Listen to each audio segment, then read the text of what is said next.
اكبر غرفه نوم موجوده في مرسى علم، كبيره جدا تحس ان انت بحر.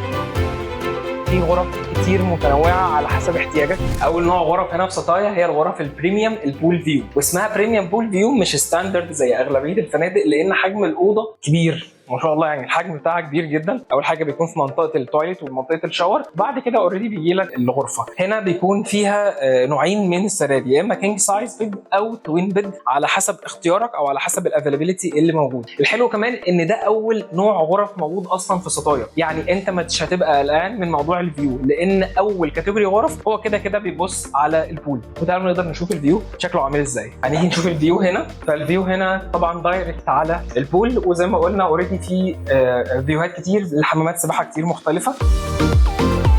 تاني نوع غرف معانا هي الغرف البريميوم السي فيو. بريميوم السي فيو هنا زي ما انتم شايفين المساحه بتاعت الغرفه كالعاده مساحه كبيره. اهم حاجه فيها طبعا هي الفيو بتاعها، ان انت من وانت برضو في السرير الفيو بتاعك بيكون دايركت على البحر على طول. ولكن الغرف دي بتكون بعيده شويه عن المطاعم، ولكنها اقرب لحمامات السباحه واقرب للبحر على طول. حاجه تانيه برضو لو انتوا اوريدي هاني مونرز او بتاخدوا باكج عيد جواز او حاجه، ومجرد ان انت لما تكون حاجز غرف البول فيو اوتوماتيك بيتعمل لك ابجريد وبتاخد الغرفه السي فيو دي مجانا. ثالث نوع غرف هنا هو غرف الفاميلي روم. والفاميلي روم الحلو فيها ان هي بتكون متقسمه قسمين.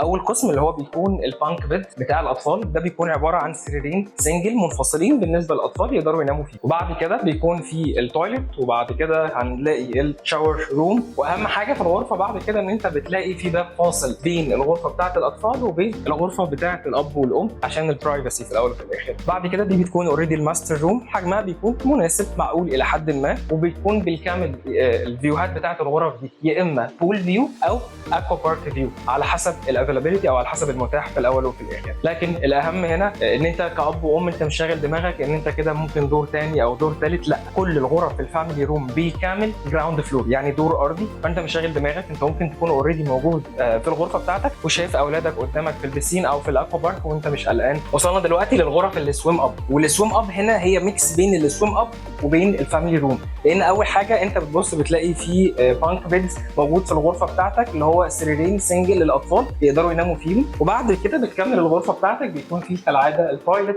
والشاور روم، وبعد كده بيكون في باب منفصل بين غرفه الاطفال وغرفه الاب والام، وبتكون اوريدي حجمه كبير كالعاده زي باقي الغرف اللي موجوده هنا في سطايا. لكن المميز الجزء اللي بره. الجزء اللي بره هو عباره عن سكرين اب،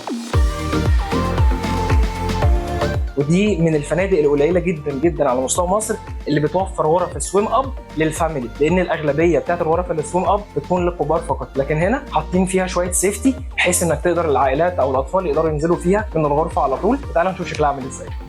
زي ما انتم شايفين اوريدي الغرف هنا بتكون كل السوم اب طبعا بيكونوا جراوند فلور دور ارضي، وبيكونوا اوريدي قدامهم البول الخاص بيهم. وده السيفتي اللي بنتكلم عليه، ان انت تقدر تقفل ده بحيث ان انت لو معاك اطفال تخاف ان هم مثلا يطلعوا او ينزلوا البول وانت مش واخد بالك او حاجه. رابع نوع غرف هنا هو الجاكوزي روم. والجاكوزي روم هنا في منه نوعين، لو الجاكوزي بتاعه اندور او موجود جوه الغرفه نفسها للناس اللي بتبقى عايزه برايفسي، مش عايزه اي حاجه تبقى اوت دور او حاجه. فانت زي ما هتشوف هنا الاريا بتاعت الحمام كبيره شويه، فيها الجاكوزي، والجاكوزي بيكون حجمه كويس مناسب لفردين، وبيكون فيه الشاور روم والتويلت في الاول وفي الاخر. ده جزء، وده حاجه من الحاجات المميزه الحلوه اللي موجوده في الغرفه. حجم السرير زي ما انتم شايفين كل الغرف اللي بجاكوزي السرير بتاعها بيكون كينج سايز بيد.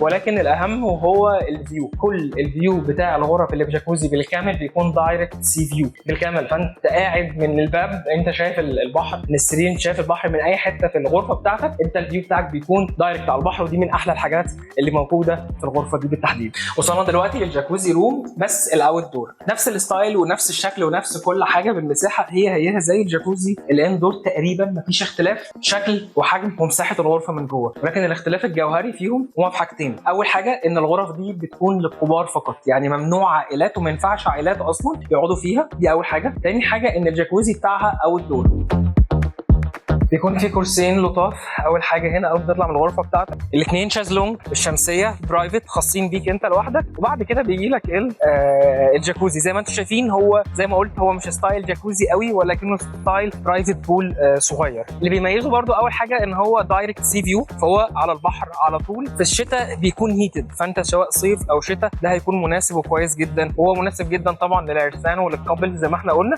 لان هو ادلتس اونلي. وصلنا للسيجنتشر سويت، وده يعتبر يعتبر سويت من احلى واجمل السويتات اللي موجوده في مرسى علم وفي سطايا اكيد. اريا الليفنج كبيره جدا واسعه، وكمان بيكون فيها سوفا بيد، وبيكون ليها حمام منفصل عن الغرفه الماستر. وطبعا كل سيجنتشر سويت بيكون جراوند فلور، دور ارضي، وبيكون دايركت سي فيو في وش البحر على طول. تاني جزء من السويت غرفه النوم. غرفه النوم هي تقريبا اكبر غرفه نوم موجوده في اي فندق تاني موجود في مرسى علم او من الفنادق اللي موجوده في مصر كلها. كبيره جدا.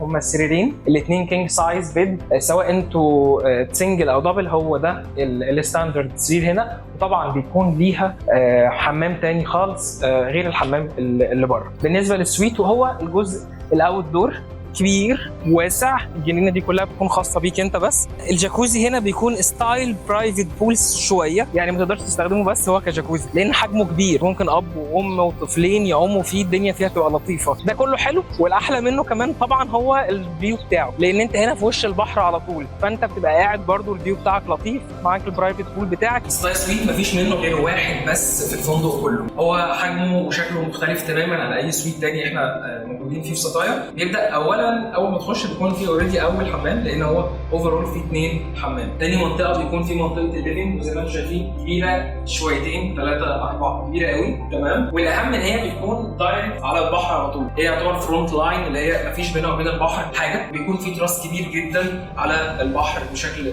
مناسب. اول غرفه هنا وده اوريدي الفيو بتاعها بيكون على حمامات السباحه، وبيكون على الاكوا بارك، ومديها نفس ستايل الغرف الثانيه بتاعت سطايا بشكل عام، وليها طبعا التلفزيون المنفصل بتاعها وكل حاجه سيبريت. تاني جزء بعد كده الغرفه الثانيه، وهي يعتبر الماستر روم. بس لما بنخش على الماستر روم في اوريدي هنا ثاني تويلت موجود، وهو مختلف شويه وحجمه كبير، وفي جاكوزي حلو قوي ومناسب لفردين. الماستر روم هنا كالعاده برضه هي دايركت على البحر على طول، حجمها اكبر من الثانيه تقريبا، وبتكون كينج سايز بيت، وليها برضه التلفزيون الخاص بيها مع الفيو الحلو قوي ده. سطايا سويت هو اكتر حاجه هيكون مناسب لو عيله كبيره، يعني لو كابلز او حاجه ما ينفعش، مش مناسب ليهم، كبير عليهم شويتين 3 4 بصراحه. لكن هو هيكون مناسب قوي لو في عيله كبيره فيها مثلا 4 كبار او حاجه، هيكون حلو قوي بالنسبه لهم، وكمان هيكون موفر جدا بالنسبه لهم كتكلفه وكقيمه مقابل سعر، هو ممتاز جدا.